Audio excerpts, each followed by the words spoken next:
Los Nuevos Mutantes es un grupo de superhéroes que hizo su debut en diciembre de 1982. En este vídeo, además de explicaros de dónde salió este grupo, he rescatado varios momentos de la charla que tuvimos con su co-creador Bob McLeod durante la convención de Metrópoli Comic Con de 2018, como en el que nos explica que en principio la primera aparición de este joven equipo de mutantes iba a ser en un cómic normal, pero acabaría siendo en una novela gráfica que salió en la colección Marvel Graphic Novel número 4. Este grupo ha sido muy importante en el universo mutante de Marvel desde su creación y pasando por todas las evoluciones, como la famosa X-Force de Fabián Nicieza y Rob Liefeld. Aunque algunos de sus personajes ya habían salido en la película de X-Men Días del Futuro Pasado, este grupo se merecía su propia historia, y por fin, después de un retraso de más de 2 años, llega a nuestras pantallas. Vamos a hablar de los Nuevos Mutantes en nuestro capítulo de hoy de Comic Files.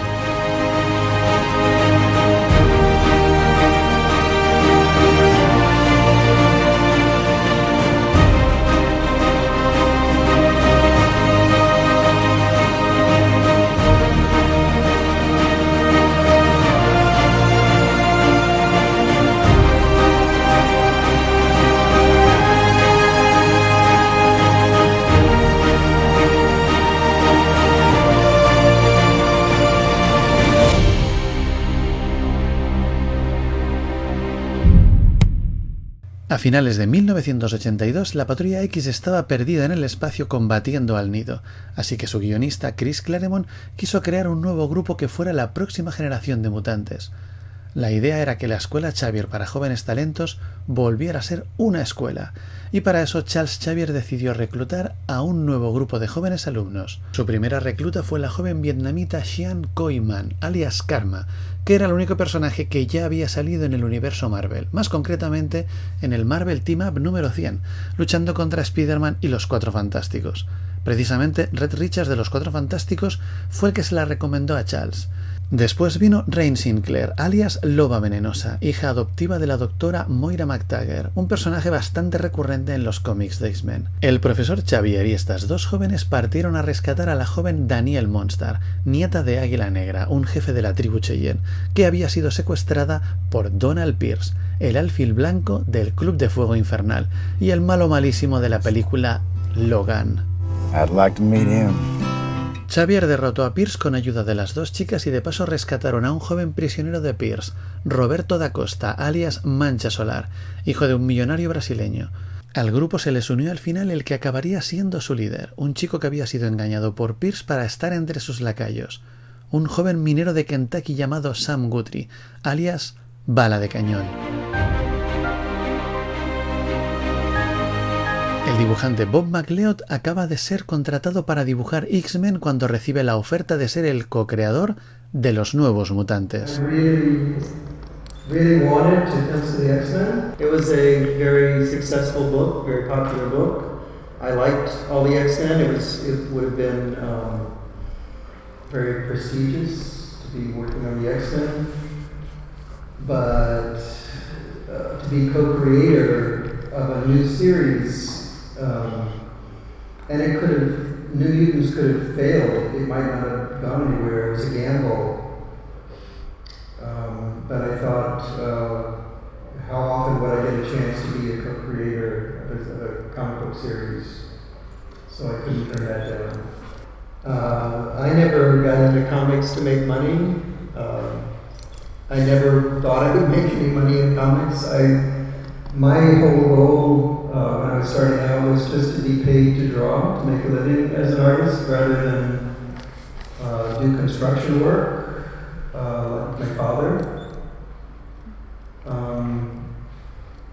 I didn't dream of it being the success that it has become. I just like to draw and wanted to be paid to draw. When I entered comics in the 70s, there wasn't much money to be made generally. So the people that were doing comics at that time, most of them were just doing it because they loved comics, not because they hoped to make money. Se suponía que The New Mutants iba a ser una serie de cómics normal, que MacLeod cogió con ganas de hacer un gran trabajo, pero las cosas se torcieron cuando convirtieron el lanzamiento de los mutantes en una novela gráfica. The New Mutants was supposed to be just a comic book series in the beginning, not a graphic novel. So when I was given the job of doing the first issue, I had no deadline really. I was going to be able to take a lot of time and do my very best work. But at the same time, the graphic novel line had just started up and they were looking for projects to turn into graphic novels. So they thought this new series would be a perfect fit as a graphic novel. But the graphic novel line was on a different schedule than the comic books. And I went from having a lot of time to do the comic as a first issue to being behind schedule right away to make it into a graphic novel. So I had actually more pages to draw in less time. Because it was a graphic novel, a special deal, especially then graphic novel, it was important to me to ink it myself. But they needed it very quickly. So I actually, they were going to have someone else ink it. And I had to beg them to let me ink it. And because they were in such a hurry for it, I had to ink it during my honeymoon. I happened to be married at the same time. Aunque no tuvo el tiempo deseado para realizar el cómic como le hubiera gustado, esta novela gráfica está considerada el mejor trabajo de MacLeod. I was inking as fast as I could move the pen, inking it just as fast as I could go, trying to get it finished in time. I don't remember how many pages a day I did. Probably maybe 2 pages a day, which is very fast. But my honeymoon was a month-long honeymoon on the beach, so it wasn't like my wife and I didn't really have a honeymoon. We had time together, but a lot of the time during the day she would be swimming on the beach and I would be in the hotel drawing or inking. It's important to realize that The New Mutants was my first regular penciling assignment. I had only penciled a few fill-in Spider-Man jobs prior to that. So it was very difficult for me to draw and ink so quickly because I was still learning how to tell a story visually. So I didn't have as much time to think as I needed when I was doing the graphic novel. So I feel it could have been a lot better, but I didn't have the time.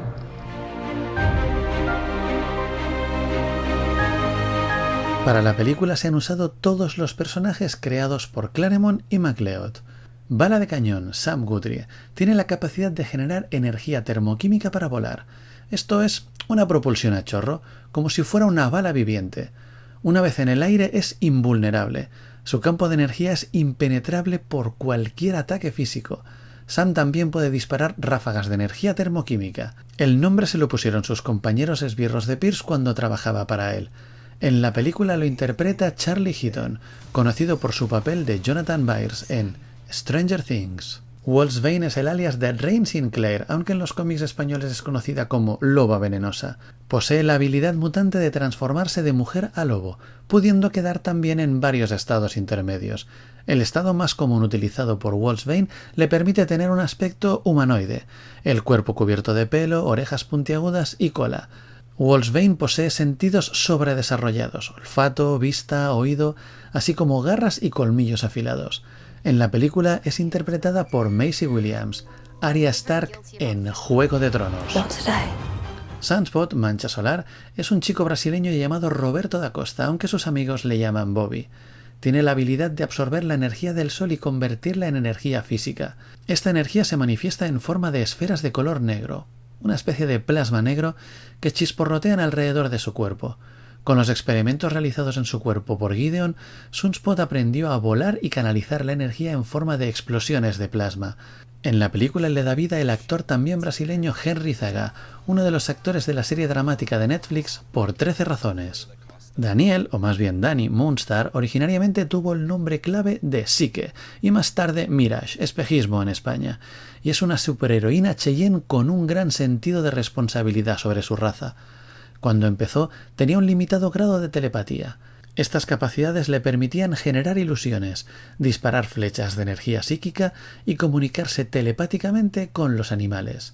Daniel también tenía la capacidad de sentir y luchar contra la muerte inminente y crear objetos sólidos a partir de energía psiónica. Después de transformarse en una valquiria de Asgard en uno de los mejores cómics del grupo mutante, los poderes naturales de Daniel se incrementaron notoriamente, obteniendo también superfuerza, una espada indestructible y una relación simbiótica con el Pegaso Brightwing, aunque también ha desarrollado algo de telequinesis. La actriz Blue Hunt, una de las estrellas de la serie Another Life, es la actriz que da vida a Dani en la gran pantalla. A estos 4 personajes creados por Claremont y MacLeod se les une para la película Illyana Rasputin, personaje que ha sido muy importante en los cómics de los Nuevos Mutantes, pero no fue una de sus miembros fundadores. Illyana apareció por primera vez como una niña pequeña en Gigant Size X-Men número 1, en 1975, como la hermana de Coloso, cuando éste la salva de ser atropellada por un tractor justo antes de que Xavier lo reclute para sus segundos X-Men. Se suponía que al ser hermana de un mutante también tendría poderes, que aparecerían en su adolescencia, pero muchos secuestros y traumas infantiles hicieron que aparecieran antes de lo esperado y se convirtiera en la gobernanta de una dimensión demoníaca.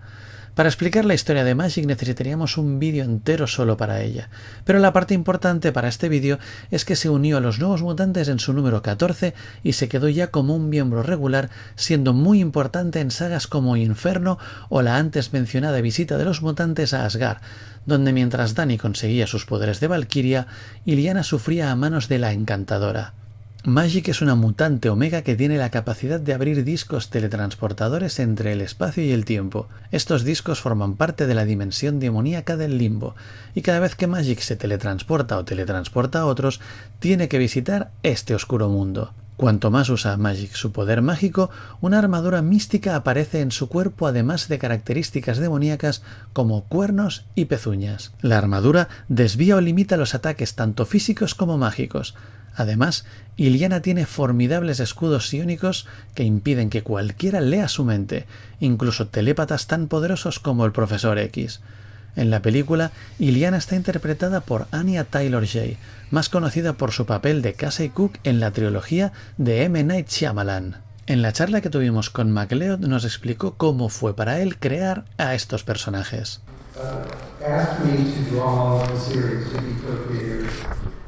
Chris had some names in mind for the characters, some powers in mind, but we didn't have a title for the book, and we didn't know how many characters would be in the group. I said I like drawing girls, so let's have more girls in the group. Up until that time, every superhero team would just have like a token female, and so I thought it would be, very different to have mostly females in the group. Chris and I talked, discussing the characters, but he basically just gave me their names and what their powers might be like, and that was a little nebulous, also unformed, and gave me pretty free rein on how I thought they should look. Chris is very creative, but he's not an artist, so he had no idea what the characters would look like. so I just did some sketches, how I thought they might look, and I did different versions of them. I did one with Cannonball, very muscular, like an average superhero guy. I did, Ray Sinclair looking slightly differently, just different ways they might look, and showed them to Chris and Louise, and we just talked about what they liked and what I liked. But I had pretty free reign to do what I wanted. We talked to Louise, Chris, and I discussed should they have school uniforms or should they have individual costumes. We had pros and cons for both, and I did sketches with them with their individual costumes. But in the end, we decided because they were students in a school, they weren't supposed to be superheroes yet, so they really shouldn't have individual costumes. It made more sense for them to have school uniforms. And we all agreed on that. MacLeod también nos explicó de dónde viene el origen del nombre del grupo. I never liked that name. We talked about a few different names. I believe, I don't really remember, but I think it was probably Louise who decided to go with the New Mutants.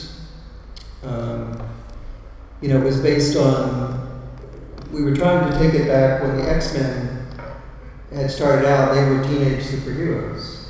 And Stan Lee's original title for the X-Men was The Mutants. And so when we had this series, we made them even younger teenagers, and we thought about just calling them The Mutants.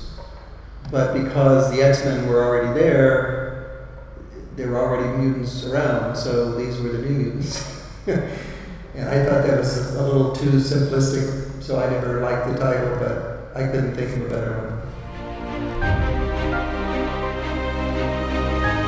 En esta primera aparición del grupo, en la novela gráfica, existe una página inédita que se descubrió después de que se publicara el cómic donde se veía a Rain, loba venenosa, casi desnuda en mitad de una de sus transformaciones.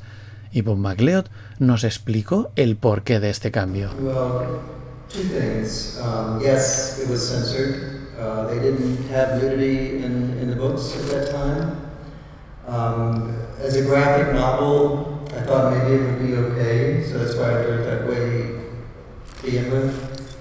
And if I remember right, Louise said we are not allowed to do nudity, but at the same time,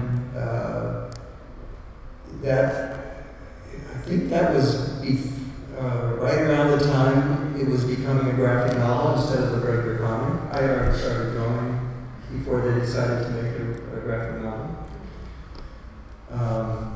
And if I remember right, because of the number of pages and the way Chris was rewriting it a little bit,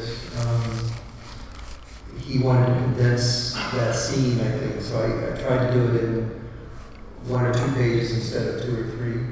Y precisamente aquí tenemos otra de esas páginas que desapareció cuando cambió a novela gráfica. En el cómic, que todos hemos leído, el grupo aparece delante de Xavier preparado para su primera clase cuando Sam llama a la puerta buscando una segunda oportunidad. En la página siguiente vemos a Roberto no muy convencido de la idea. Lo que no vimos en su momento fue la página que se eliminó en medio de esas dos, donde Roberto intentaba atacar a Sam y recibía un ataque psíquico del profesor. El grupo tuvo tanto éxito que enseguida se empezó una serie regular en marzo de 1983. Tan solo 3 meses después de la novela gráfica salía al mercado The New Mutants número 1.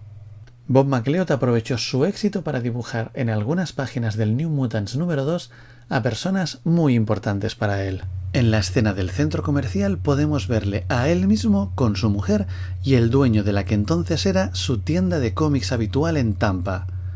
El nombre de dicha tienda también aparece poco después, muy cerca de sus suegros.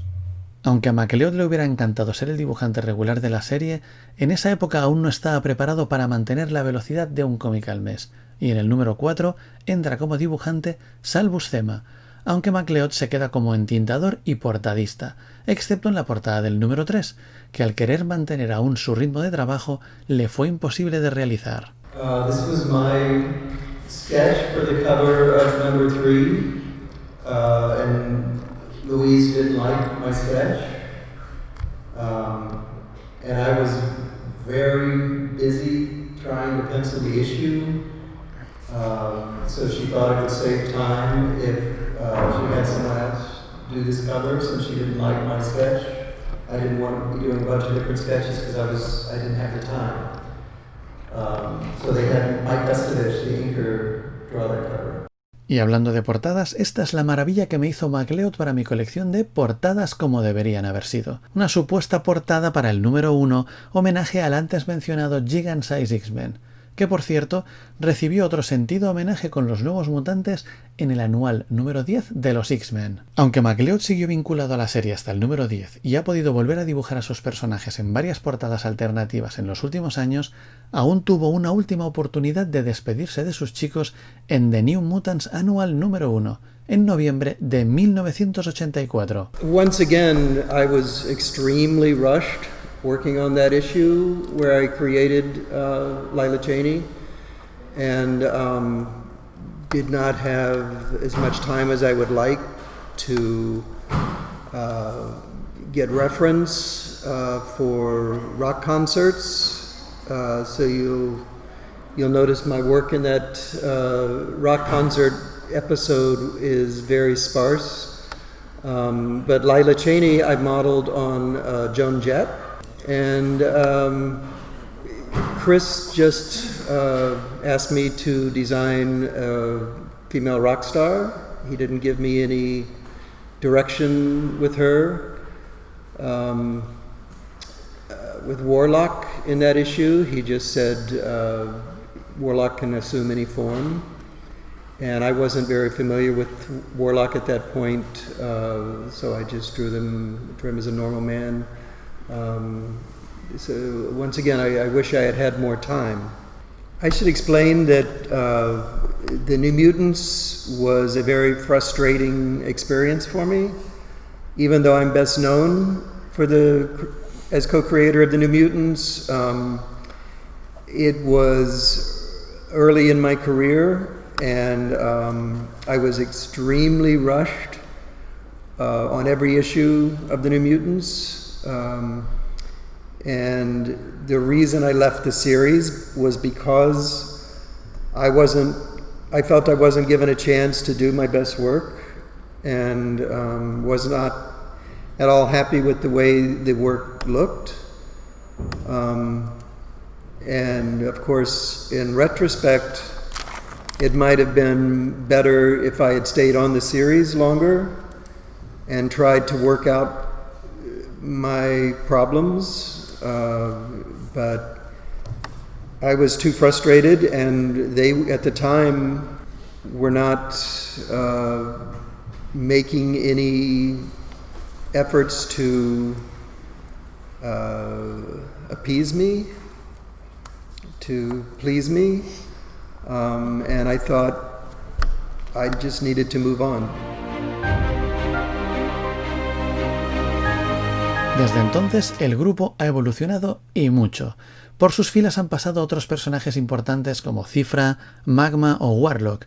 Han tenido como mentores a Magneto o Cable, y precisamente de sus páginas ha salido uno de los personajes más reconocidos de Marvel, Deadpool, que tuvo su primera aparición en el New Mutants número 98, justo 2 meses antes de que pasaran a llamarse X-Force.